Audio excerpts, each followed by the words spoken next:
Hello and welcome everyone to the first Chemist Europe Voices virtual event. My name is Ruben Rack and I'm the editor-in-chief of ChemBiochem.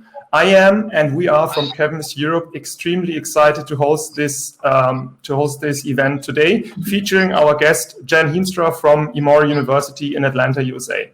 Also with me today from Chemist Europe will be Anne Nijs, the editor-in-chief of the European Journal of Organic Chemistry, your JOC, and Pili Kalecha, Associate Editor at Chemistry, a European journal. Anna and Pili will support us behind the scenes and try to answer general questions that come up in the live chat that you will find in the bottom right corner of your browser. You can use the chat to communicate with each other, but also to raise questions during Jen's talk. In case you have questions, please start them with @Jen to help us identify them more easily. Please also log in to Poll Everywhere using the link provided in the second paragraph in the auditorium overview section to participate in the live poll actions during Jen's talk. In addition, a recording of today's event will also be available as of tomorrow, and you will be able to access it using the same page that you're in today. Today's seminar is brought to you by Chemist Europe, your European Chemistry Society publisher, representing 16 chemical societies from 15 European countries, including over 75,000 chemists. Now, and without further ado, let's hand over to today's speaker, Jen Heemstra. We are extremely grateful to have her here today. Jen did her undergrad at UCA Irvine with James Novick and switched over to the University of Illinois for her PhD with Jeffrey Moore. After a brief stint at industry and her postdoctoral stay with David Liu at Harvard, she started her independent career at the University of Utah and got tenured in 2016. Shortly after, in 2017, Jen and her team moved over to her current location at Emory Chemistry. Research at the Heemstra Lab is all about harnessing the power of nucleic acids for bioimaging and biosensing, but that is not what she will be talking about today. Just in general, besides being an incredibly kind, helpful, and supportive human being, and I appreciate again that she's here today, she spends a lot of time thinking about mentoring, professional development, and also mental health in academia. And I think that's what she will be telling us a bit about today. Jen, again, we are very grateful that you are here today, and we are looking forward to your talk. The stream is yours. All right. Well, thank you so much, Ruben, for organizing all this, and to everyone at Chemistry Europe who has helped to plan this event. And thank you so much to everyone who's taken your time to join us today. I want this to be as interactive as possible. If we were in a real auditorium together, you'd be turning to your neighbor and talking to your neighbor and shouting out questions to me. And so we'll try to have as much participation as we can through the chat and through this poll everywhere. And then I want to leave a lot of time at the end for questions and such things. I'll also say that I saw my internet was fading in and out quite a lot during the start. And so if it gets pretty bad, just please interrupt me and I'll try to switch to a better internet source here. And so let me pull up my slides. All right, so I'm really excited to join you today and talk about this topic of self-care. This is something that obviously is really, really important because really no amount of accomplishment we have in our career is worthwhile if we don't kind of finish our careers as whole and healthy people and get to walk through our lives as whole and healthy people. And so I crafted this whole talk and the corresponding perspective article that Ruben has made available through ChemBiochem, in a time when we weren't in a global pandemic. And so everything I want to talk about today, hopefully, is towards building habits that you can implement and use throughout your entire life and throughout your career to focus on self-care and well-being. I also want to acknowledge, though, that all of this is just so much more challenging right now because we are, living in a time of global crisis. And so while that means that self-care is maybe more important than ever, it's also more challenging than ever because, let's face it, each of us is being impacted differently But pretty much all of us are feeling some form of anxiety right now. And some of this will depend on where you are in your career, where you are geographically, or what's happening with regards to your research. But I think, most of us can relate to one or more or other types of statements like this, that we haven't made as much progress with our research or our writing as we planned on. A really insidious one is it can feel like everyone else around us is doing really well and doing just fine, and we're the only ones who are struggling. I want to assure you that that is most definitely not the case, that at least I'll say that you're not alone, because I'm struggling to cope with what's happening with this pandemic, and to kind of balance a new way of living and working.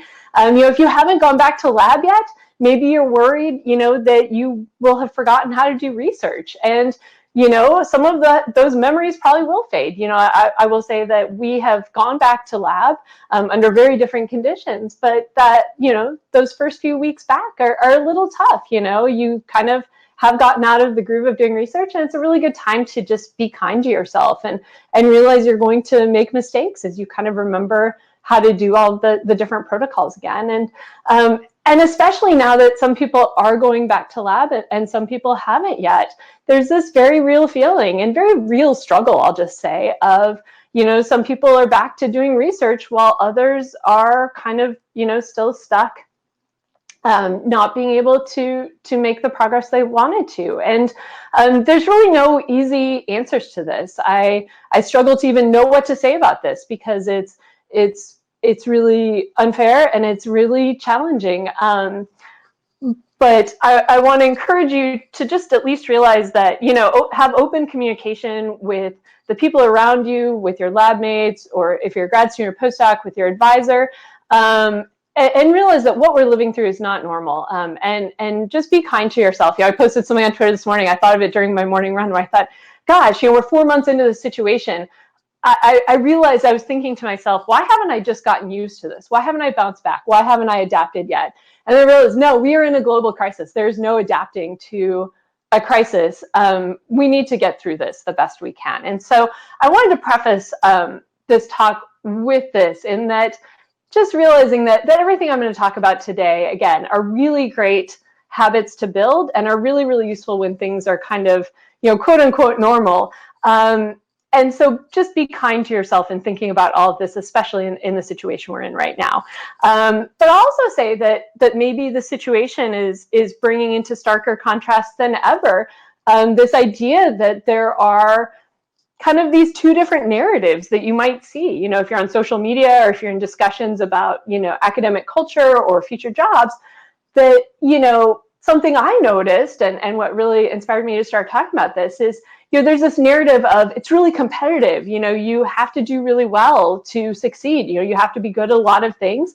And that means you have to work really hard, which we then equate with working lots of hours. And that's a whole different discussion that I won't get into. But suffice it to say that it takes hard work to be really successful. But then there's also this other narrative of, it's really stressful and it's super important to take care of yourself and stay healthy. And that all takes a lot of time away from work. And as I looked at these two narratives, I thought, well, how do we bring these together? How do we kind of manage the tension behind these two things? Is the answer to this that there are two types of people, those who are healthy and those who are successful? Gosh, I hope not. That would be, I should leave this field now if that's kind of the only answer we have. And it got me thinking that, maybe well-being and success, don't have to be mutually exclusive. And I dared to think about, again, in pre-pandemic days, maybe they could even be kind of mutually reinforcing, that, working hard and enjoying your work could actually kind of be something that contributes to my mental health and well-being. And so as I thought about this, an example that really helped me think through this was my pre-COVID Tuesday night. So this is the track outside of my office at Emory University. So actually that parking garage in the back there is where I park my car, and then my the chemistry building would be just to the left-hand side off of the screen. And so I'm a runner. I love to run. I am not someone who goes out and wins races, but I'm serious enough about it that every Tuesday night I go out to this track, and me and a whole bunch of different people all pay a coach, and we gather together, and the coach gives us these workouts to do, and I go out and I run fast and I run hard, nowhere near as fast as the people that you're seeing on the screen. But I'm trying to, be my best. And so as I thought about this activity, this is kind of one of the highlights of my week. And I thought, okay, as I'm out there running hard, like I'm working hard, I'm usually kind of like gasping for breath in the infield after each lap that I do. I'm getting stronger and I'm performing better and better over time. Is this actually bad for my health? I hope not, other than the occasional kind of, pulled muscle or whatever. I hope that this is something that's actually good for my health. And so I thought, this might be a useful model for thinking about how working hard and caring about my performance can be done in a way that is actually mutually reinforcing of my health. And I apologize if you're not an athlete. I love running. I love a lot of sports. And so the first half of this talk will be kind of in the context of sports. But the purpose is not to make you a runner or even that you like sports. If you don't like sports, just bear with me and then think about something that you do enjoy, that you work hard at, and that you also really enjoy and that makes your life better. And think about how you can frame this discussion or this model of thinking about your performance and your well-being in the context of whatever hobby that is that you love. And so for me, thinking about this from a running and from an athletic standpoint, I thought, okay, in this case, working hard is actually making me stronger and better. And why is that? Part of the reason why is that it's just really fun to go out and push myself hard and see what I'm capable of. When I run a lap, faster than I ever thought I could, it's like, wow, I worked really hard, but that felt really good and it was a lot of fun. And it's fun to see yourself growing and improving. But what makes it stay healthy, right? I could turn this into an unhealthy thing if I just push so hard that I'm always injured or really, really burned out and not enjoying it anymore. And so, again, this got me thinking, well, how do athletes manage this, right? And that came down to really 4 key things that they do, which is, you want to find the right team. I'll talk about including the right coach. They practice preventative care. So you do a lot of things to try and keep yourself from getting injured. You keep careful eye on things while you're training or performing, during a race or during training. And then inevitably you do end up with some injuries occasionally. You almost can't help it, but you deal with those when they happen. And so, so I started to think about this just in the context for myself of how can I apply all of these principles to my work life as a researcher and use that to, push myself to be good at what I do, but also do that in a way that honors my well-being. And so if you haven't logged in onto this link for the poll everywhere, I'm going to give you a second to do that right now. It should be available on the auditorium, or you can type it in right now, or it will be on the next slide. But I wanted to let you actually complete kind of the first part of this equation, which is to think about what makes for great teammates and a great coach. And I'll say that when you do this, try and keep your answers to one word. If you want to have multiple words, use an underscore in them, and you'll see why. And so with that, I'll give you this. So in one word, what describes a good coach? If you think about playing a sport or any hobby where you have someone who's working with you and helping you learn how to do something, what are the things that you want them to do?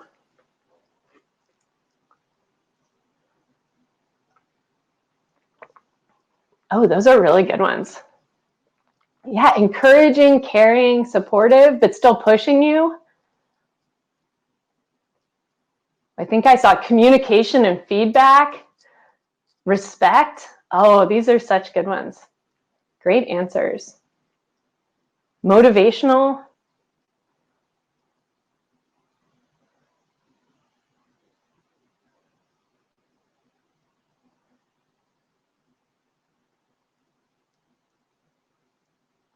I feel like I should just capture a screenshot of this and hang it on my wall for what I aspire to be every day and what I need to be working towards.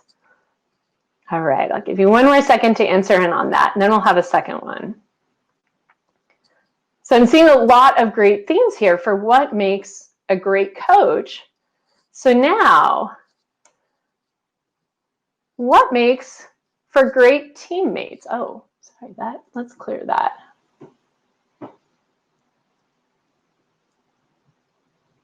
Yeah, what makes great teammates?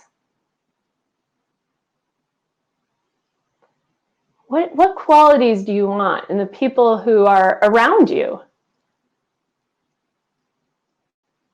These are good. And I will say that in my track example, I'm missing my teammates more than ever. That Tuesday night track workout obviously isn't happening due to the pandemic. And so now it's my Tuesday morning on my own, all alone, trying to run through the streets of Atlanta and push myself just as hard as I would have. And trust me, it is not the same. I miss the collaboration, I miss the caring, I miss the support, all of these words that you're putting up. I miss the empathy, the trust. All right, this is so great. So you've already done this way better than I could, and thank you for doing that. But yeah, if you think about the people you're going to be surrounded by, this is maybe going to impact your mental health and well-being more than anything else, because this is really the environment that you're going to be in as you try to perform and do your job every day. And so these are my short lists. They're nowhere near as good as yours, but what makes a great coach? It's someone who, yeah, helps you set goals. They're ambitious but attainable. They help you. I like this one. This is super important for me as a runner because I have terrible form. And actually, ironically, the harder I'm pushing, the worse my form gets. And the more I need feedback on that, because when I'm running easy, I can think about, whether I'm, kind of doing everything just as I want to. But when I'm tired and I'm gasping for breath, that's when I'm most likely to get into bad habits. And similar with our work, when we're pushing really, really hard is the time that we need people to help us be our best the most. And they motivate you. They help you drive hard, but importantly, they also know when to tell you to take a break. That's a really, really important one as well, and we'll talk about that. And then great teammates. They're just people who want to build up others, want you to be successful, want to celebrate your success, support you in disappointment. And so as you look at these lists, these are the people you want to surround yourself with. But also think about, these are the people you want to be. No matter where you are in your career, you probably mentor other people. If you're a grad student or postdoc, you might mentor undergrads or other grad students. If you're a faculty member, you definitely mentor lots of people.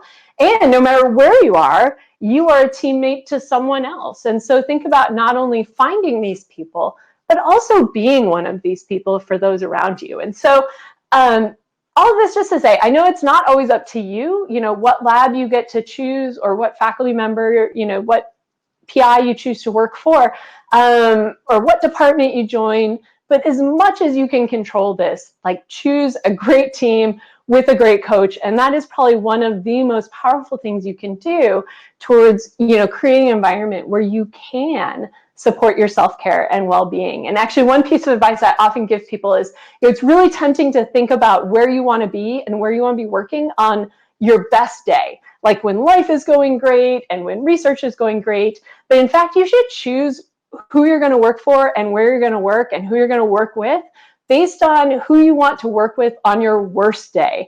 And that's when, say we're in a global pandemic, your children don't have childcare or school anymore, or you're dealing with an illness, or you're dealing with a family member with an illness and your research isn't working. Think about whose office you want to walk into on that day. And that's a really great person to choose to work for. And so that's kind of the first step, is just surrounding yourself with the right people. And then there's a lot of things, no matter where you're working or what career stage you're at, there's kind of all of the habits that you can practice regularly to take care of yourself. And so something that's been kind of supremely useful, but also supremely disappointing to me as I've gotten older, is that I've found that so much of life and staying healthy and being successful just comes down to good habits. And it's really useful and encouraging because it's something practical I can do. It's kind of supremely disappointing because it's also exceptionally boring. That like the secret to success in life is just habits. But at least it's something we can all do. And so I want to talk through just a bunch of different habits, and there's kind of a lot of content here. And my goal as I talk through this is for you to just, pull out a few things that kind of resonate with you that you think you can start doing. There's a ton of stuff here. And just choose, what we'll do is I want you to just walk away from this talk with like one thing that you're going to change or start doing differently that will support your self-care. And so as we think about preventative care, in the context of running, this is like going to physical therapy or, doing really good warm-ups or cross-training. These are the things you just do all the time in order to try and stay healthy. And the first one is just to eat well, sleep well, and exercise. This sounds so basic, but yet in academic culture, for some reason, we have, and I'm just as guilty of this, we've created this culture where we like brag about like sleeping too little and drinking too much and eating horribly and not having time for exercise.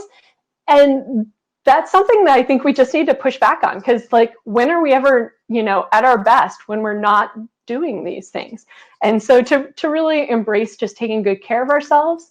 As I mentioned, surround yourself with supportive people. You kind of will become the people that you are surrounded with. And if you're a graduate student, you certainly know people who just kind of walk through grad school thinking, oh, this is all terrible. No one's going to get a job. It's all a mess. Academia is horrible.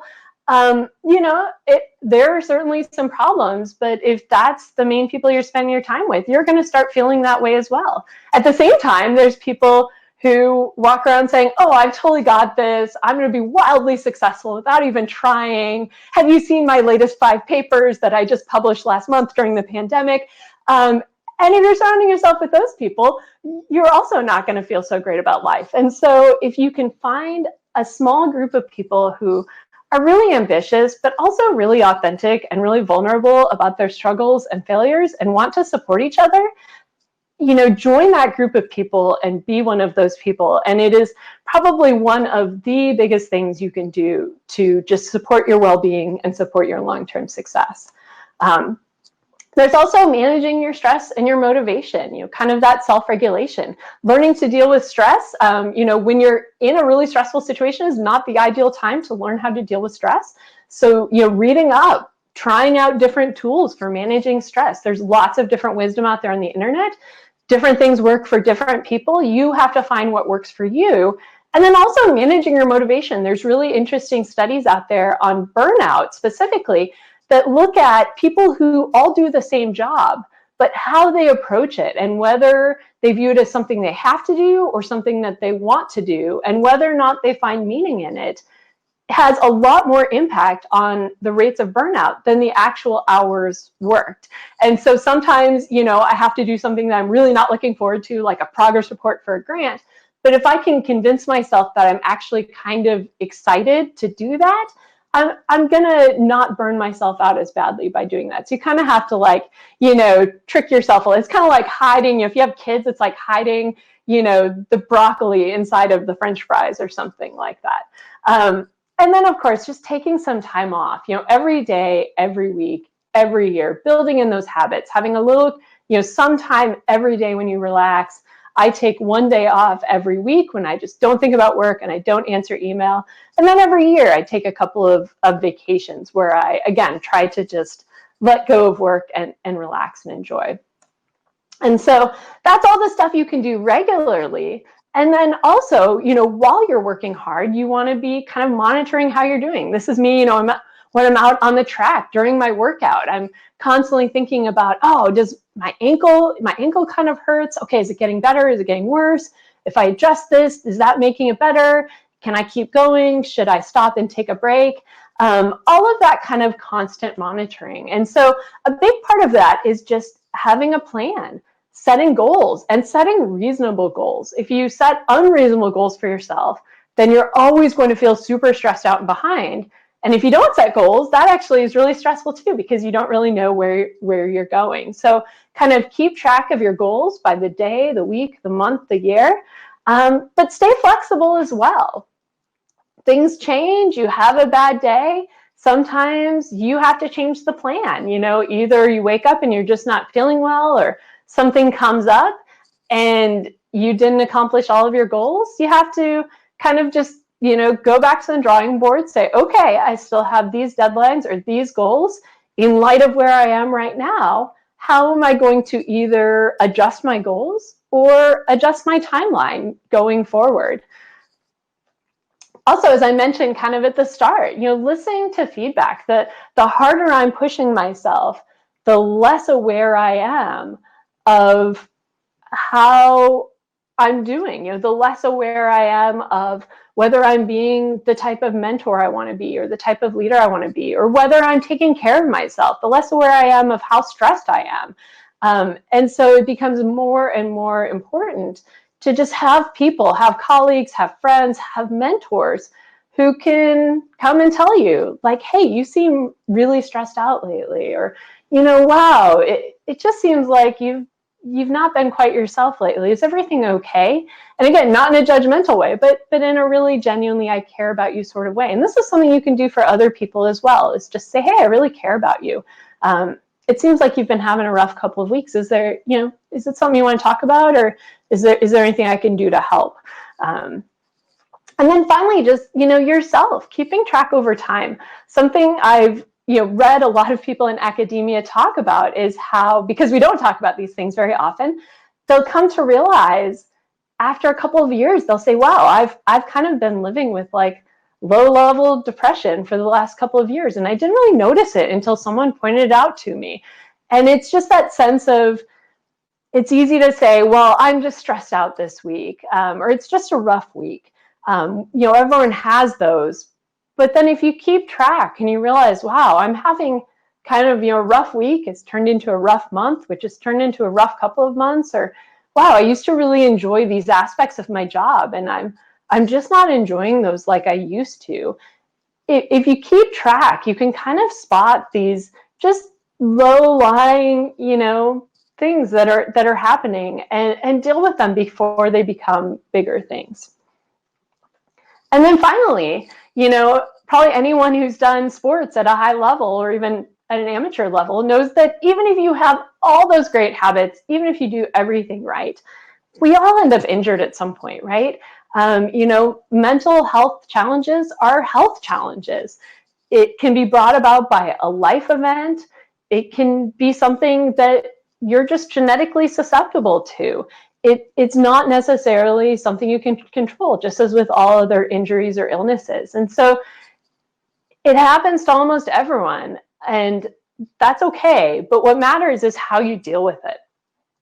And so again, much like any other injury, I don't say that to be minimizing of mental health challenges, but rather to say that there's certainly some unique aspects to them, but in a lot of ways we can look at these like we would other health challenges. That one of the most important first steps is just to recognize that you've hit a point where you need to take action. That bad day that turned into a bad week, that turned into a bad month.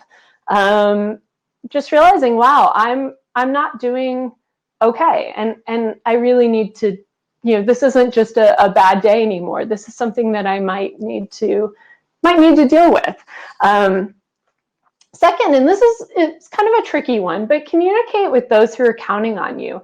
If you're working in a lab and you have an advisor, you have to kind of tread a little bit carefully with how much you want to tell them. This is where choosing, as much as you can, choosing a great advisor, where if you know that you need some time off for your mental health, they're going to say, yes, take the time you need. Absolutely do that.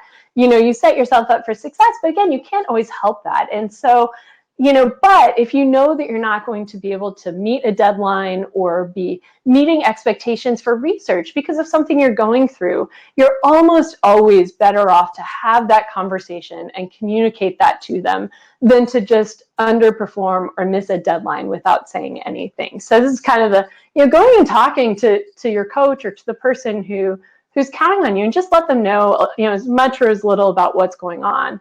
And then seeking out help and following through to get healthy. And again, this is a really, really, really challenging one with mental health, because all of the things that make a mental health challenge also make it tougher to go and get help. If you're struggling with depression, it's hard enough just to get out of bed in the morning, let alone to try to make an appointment with a counselor and get yourself there, and then to follow through on the therapy that they recommend. And so this is where you, again, want to enlist the people around you and recognize that the people around you want to help you get better as well. And so a good practice I've heard is to think about, if you're like, oh, the people around me wouldn't want to help me out, think, would I want to help out one of my friends in this way? And if the answer is yes, then realize your friends want to help you out in the same way as well. And then finally, thinking about the long term. If I injure myself running and I do all the physical therapy and I'm getting better and it's starting to feel better, that means I might be able to start running again. But it does not mean that I should go and enter a 5K race the next day, right? I'll probably just hurt myself again and then be right back where I started. And so, again, as you're coping with a mental health challenge and you're starting to do better and you're thinking about being really excited to get back to work, just also be a little careful. Think about how you can ramp back up, how you can get back to where you were before, but do it in a way that you won't just end up burned out or dealing with anxiety again. And then also planning for the long term, asking yourself, is this just an acute thing that happened? I had a lot of crazy life situations, and those all combined to kind of spiral me into depression, but I've dealt with it and those life situations are better and I've learned how to deal with this in the future. It's a kind of a one-time thing like that.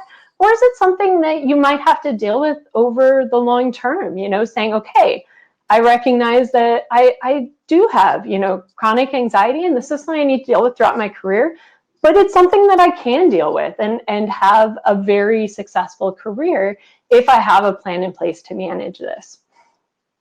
And so that's kind of, some of the things that I think about as far as habits to look after your mental health.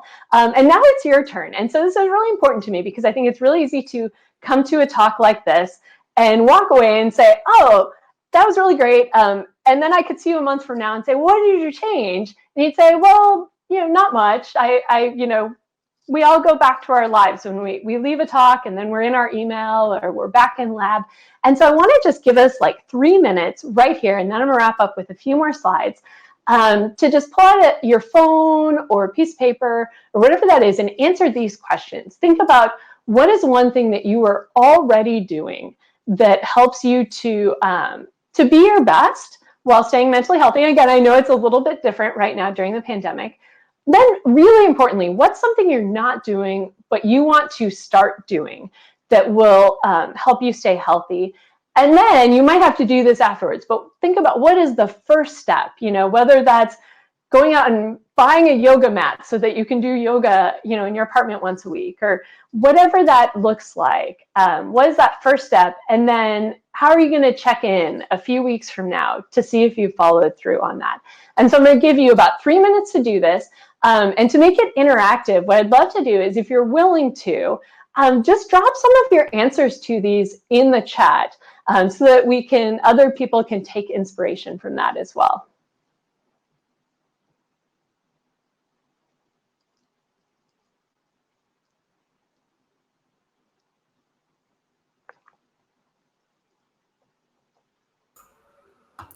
And Jen, while we're waiting maybe for a few first replies to come in, I'd like to grab up one comment that was given in the beginning, because I found it really interesting.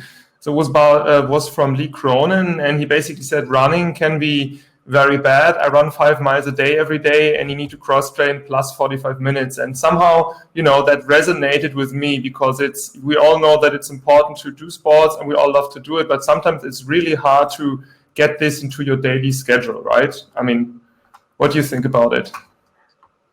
Oh man, yeah, this, again, things I won't really espouse during the pandemic, but will say when things are normal, is I kind of often think at least for myself, I only say this to myself, but I tell myself, if I think I don't have time for exercise, I don't have time to not exercise.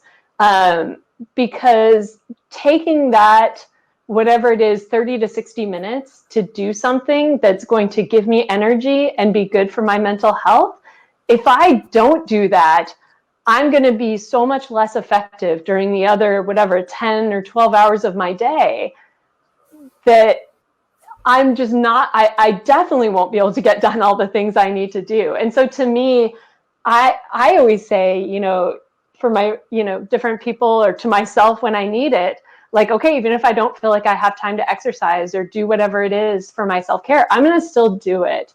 And then if I find that I'm really, really not having time, we can circle back to that. But to me, it just, if I drop those things, I actually find it harder to get through all the things I have to do. But yeah, running can definitely end you up injured. And there's a whole other thing about having good form and how you approach your running, or whether you enjoy it or not, that actually relates to your likelihood to get injured. Yeah, and I also see really many great comments coming up, and you know, basically quite a few people say that, you know, try to keep a working routine, right? Really strictly separate your working time and personal time throughout the day, or sometimes even as simple as going out for a walk for 5 minutes a day, or maybe an hour, just walk around the park. Also some Lee Cronin comment again that, you know, also maybe mix and match the sports that you're doing, right? I mean, there's so many things we can do. Absolutely. I totally agree with all of those. And yeah, definitely taking the breaks and, you know, giving yourself a little break every hour, every 2 hours. You know, the really interesting thing is that, you know, we're each different. I kind of say that, like, you know, your life is an experiment, and it's actually the most interesting experiment you'll ever run. We're each different, and different things work for each of us. Some people need a break every half hour to go for a walk. Some people want to work for a few hours and just get in the zone and then take a longer break. And those are all things you can just constantly be experimenting with. What works for me? I'm going to try this. Did that work? I'm going to try that. Did that work? And definitely the work-life separation or integration, now more than ever, we're having to cope with that, as many of us are working from home. And the interesting thing there too is I see a lot of uniform advice on that, but really some great insight into that came from one of Adam Grant's podcasts, where he talked about how some, you know, it's an individual personality thing. You know, some people are work-life integrators.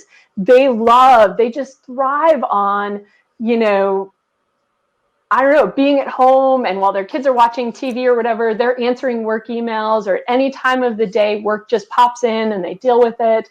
And they just love having that perfect integration.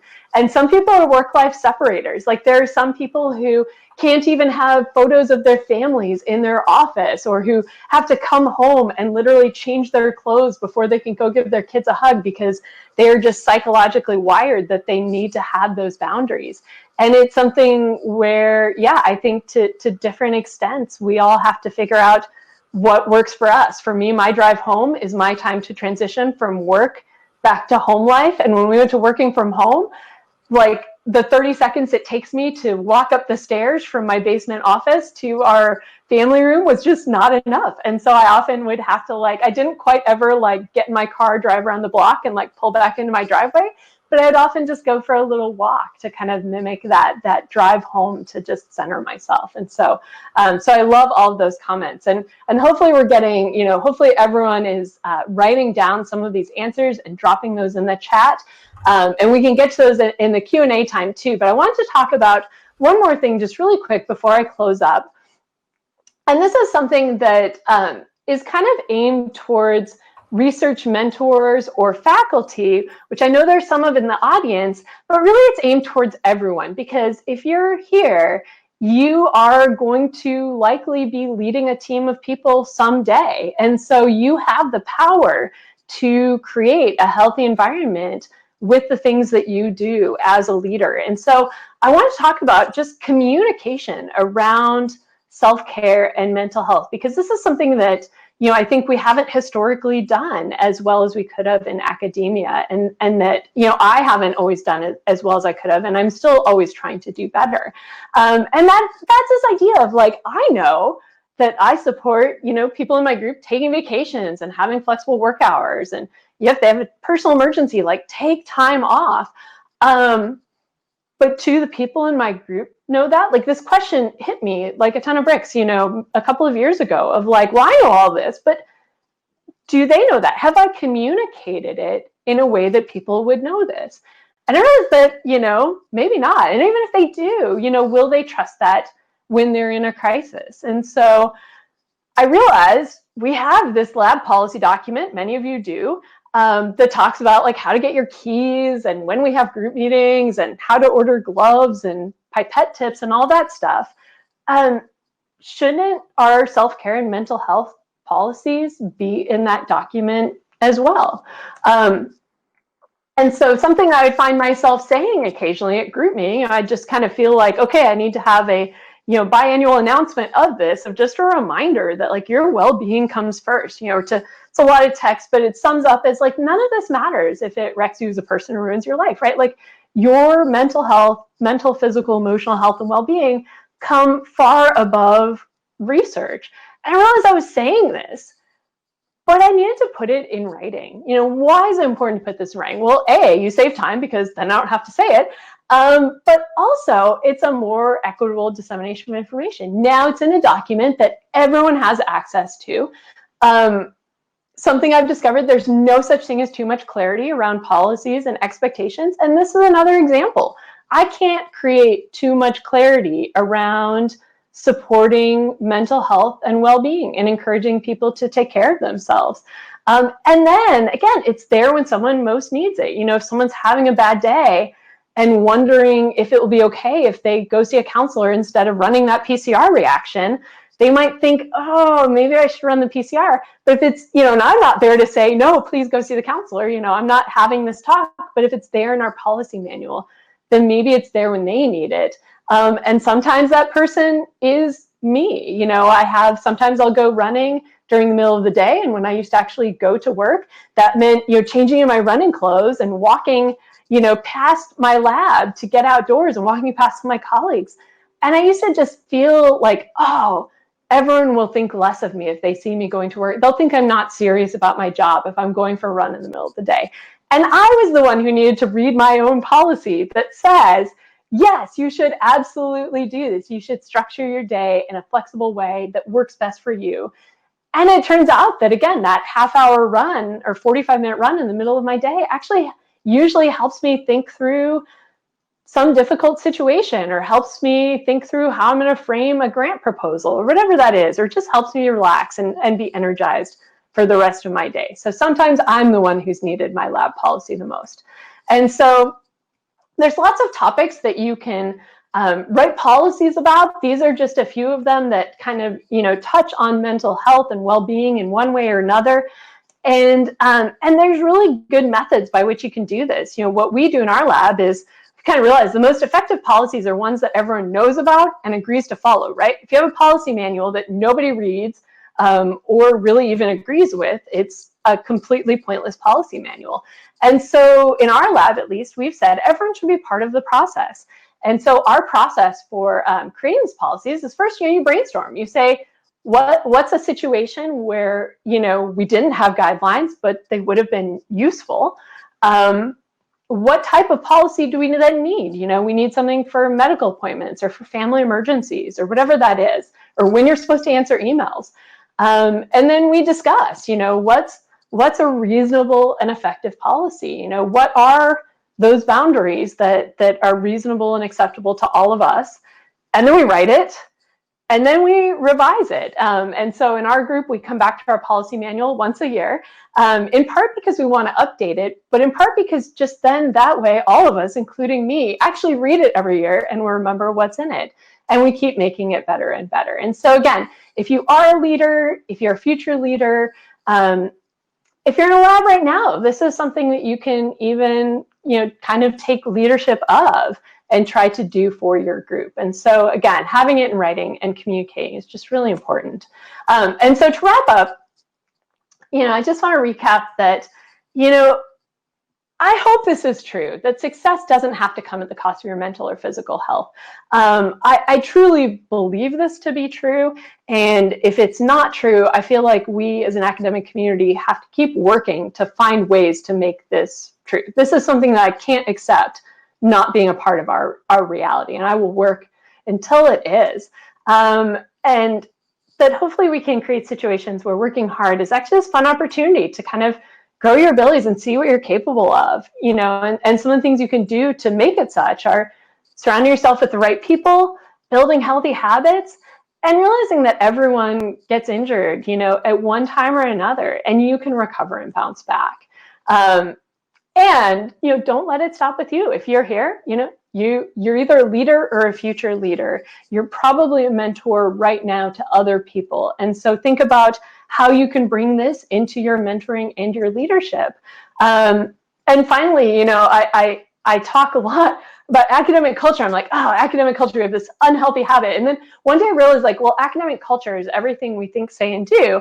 And so collectively, we create change when we change what we think, say, and do. And so I want this to be part of just an ongoing dialogue in our community, that if we all engage, and I know that's like much harder than it sounds, it's a really, really big challenge, but if we engage and start changing what we think, say, and do, we can make our whole academic community just a healthier and more inclusive place for everyone. And so with that, I, of course, have to thank the organizers who have put this together. Thank you to Chemistry Europe and Ruben and everyone. Thank you for joining us. And a huge thank you to my group. I just get to work with the most incredible group of people who are so creative and so fun and so invested in our lab. And it's because of them that I can do my job and show up to talk to you about things like self-care and well-being. So I'm hugely thankful to them, and thank you again for joining us. Thank you very much, Jen, for this really, really, really exciting presentation, so interactive. And before we jump to the discussions, let me just say one thing. I couldn't stop smiling because of the really great comments and discussions we had at the chat. Thank you so much, everyone, for really staying actively with us and for sharing, parts of your life. I think we all struggle sometimes at the moment, but I think this is really great. And now let me already then jump to the first questions. Also, people, if you have more questions, just drop them in the chat and we'll forward them to Jen. So Jen, let's start with a first one that's a bit off topic by Javier Montenegro. He congratulates you on the great talk. He really likes it. He's wondering how he, as a group leader, can somehow support his students with, the negative impact of maybe getting a paper rejected, right? Sometimes even more than once. And so I think this is a very important point. Yeah, thank you, Javier, for that question. That is such an important point that I didn't really touch on, but that whole idea of dealing with failure and rejection and the impact that can have on your mental health. Yeah, there's no easy answers there. I think that as group leaders, one of the most powerful things that we can do in those situations is just be authentic ourselves. I think we've all dealt with adversity in some form or another. We've all dealt with rejection. But the thing that makes it really hard is if you feel like you're alone and it's your fault. And so as group leaders, being able to say things like, hey, yeah, I remember, being rejected, my papers being rejected as a grad student, yeah, everyone gets rejected. You're not alone, not minimizing the struggle, but letting people know that it's a normal thing that happens. It doesn't mean you failed. It just means, you're trying hard and submitting papers. And I think just being transparent about how you feel, saying, yeah, this is really disappointing to me too. And, this is really, I still think this is really great work. It's disappointing. But okay, let's talk about what's our path forward. There's lots of journals where, how can we take this feedback, make it better? There's usually, even in poorly delivered feedback, there's something beneficial you can glean from that. And then how are we going to make this better, and where do we want to submit it next? There's a path forward. Great, thank you very much. The next question came in right at the start of your talk by Michaela Matta. Jen, I'm applying for a fellowship, tenure track UK, that asks for a paragraph on the impact of COVID. Should I mention the disruption to my mental health as well as research? How honest should I be? Oh, that's a really good question as well. I will say that for anyone out there who is on search committees, this is a great practice, and we should all be doing this to allow people to add an impact statement, because again, people have been impacted in different ways and disproportionately, and being able to correct for that is really, really important. But to the point of how much to disclose about your mental health struggle, there's no one right answer. I think you have to do what feels right to you. You know, on one hand, you might want to, you know, with academia being what it is right now, which is far from perfect, you might want to be a little bit careful how you talk about that. You know, sadly, I look forward to the day when we don't have to give advice like that. You might want to be a little bit careful, but at the same time, another way to look at it is that you might want to be, you know, you could also justify being a little bit open about it, because if a department is going to not want to interview or hire you because you talk about, you know, struggling with motivation or struggling a little bit with depression in the wake of COVID, you know, is that a department that you want to go and work in? It's a really tricky one of, you know, and that's a deeply personal decision. And yeah, and you have to kind of vote your conscience depending on your situation of how much do you need that job versus other jobs, and what do you feel comfortable saying. I think you should definitely never say anything you're not comfortable saying.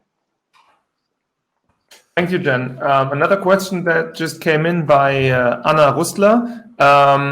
She has a question about helping people with mental health issues. How can she help people who struggle, but they've not recognized they've hit the point when they need to take action, and she wants to be supportive but not pushy?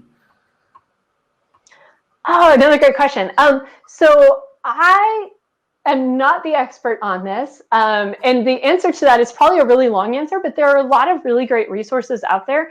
A really, really phenomenal resource is called Mental Health First Aid, and it's built on a different analogy. So I use a sports analogy. This one's built on you know, kind of the physical health analogy, which is that as friends, you know, we are not professional counselors, but we can be kind of the first responders. We can be those paramedics who show up and help, you know, stabilize and support someone and then get them to professional care. And so, you know, there's definitely some best practices out there, things like, you know.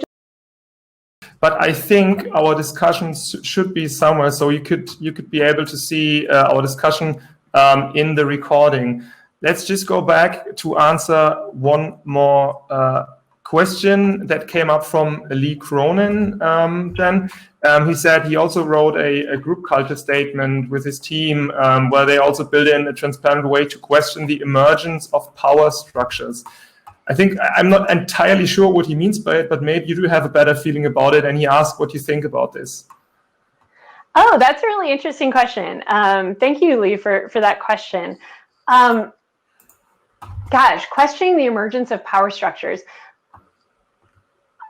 I guess I'll put my own spin on that, which is to say that the source of a lot of the challenges in academia are these really intense power structures we have. And I always view it that my job as a mentor trying to operate within this system and trying to create a healthy culture within the system is probably exactly what you're getting at, which is that our job is to be working to tear down these power structures and to equalize these power structures. And, you know, in our group, I guess it's just something we talk about openly. But one thing, you know, I just think about what are the practices, you know, kind of like you have healthy habits for your own well-being and self-care. I think probably what you're getting at and what we try to do and are always trying to do better is to have healthy habits as a group that maintain the health of our lab culture. And so in the power structure, one of those things is that we have really open feedback, that anyone in my group can give me feedback at any point, but then a couple times a year can give me anonymous or non-anonymous feedback. It started anonymous, and now people all just sign it because we have enough trust.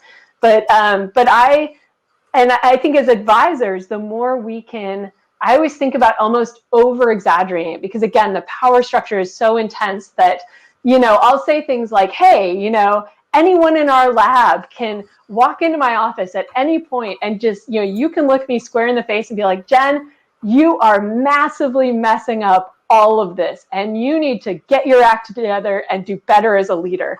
And, maybe no one is ever going to say it. I'll love it if someone says that to me someday.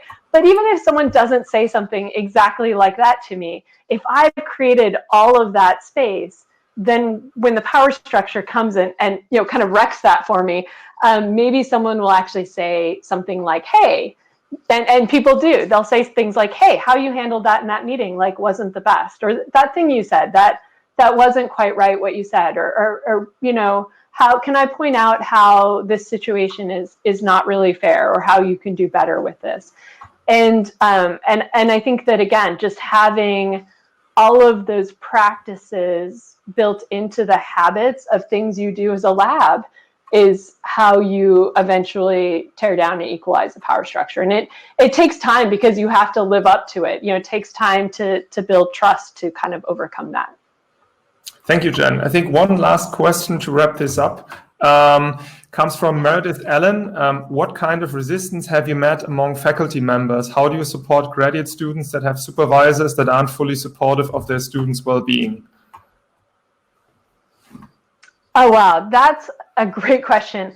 I'll say that the resistance I meet is probably, people saying, well, if we're too nice to people, then they won't be productive. And mostly I just deal with that by saying, well, we're doing our thing, and it seems to be working. I think the best answer I have to that, and my group and I talk about this, that the best answer we have is if we show that we can have this culture and be successful as researchers.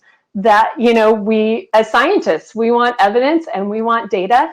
And sure, we could probably have really toxic environment and churn out more papers, but that's something we've decided we're not going to do. And so, so you have to, it's a challenging one, because you can't really change, this gets at everything in our world right now. How do you change someone's mind about what they believe? And I think that the answer to that is always, certainly shame is not an effective approach. Telling someone they're doing it wrong is not an effective approach. I think the only way, I think about how people change my mind about things, and it's always just through being compassionate and being authentic and just having open conversations about things. And so I choose to, just talk about what we're doing and why it matters to me as a person to do this. I admit that I still make tons and tons of mistakes.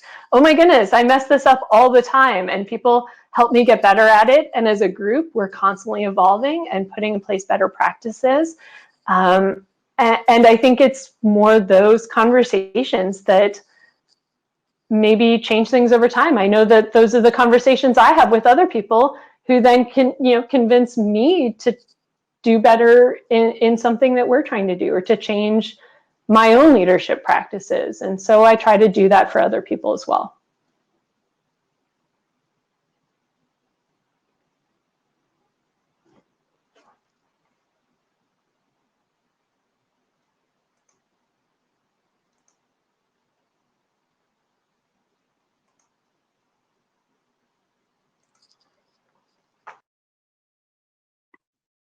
Oh, I was muted. Sorry.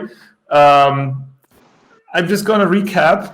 Thank you again, Jen, again for the nice talk. I think this was really amazing. Sorry for the short muting. Very interactive. Thanks a lot for the great discussions.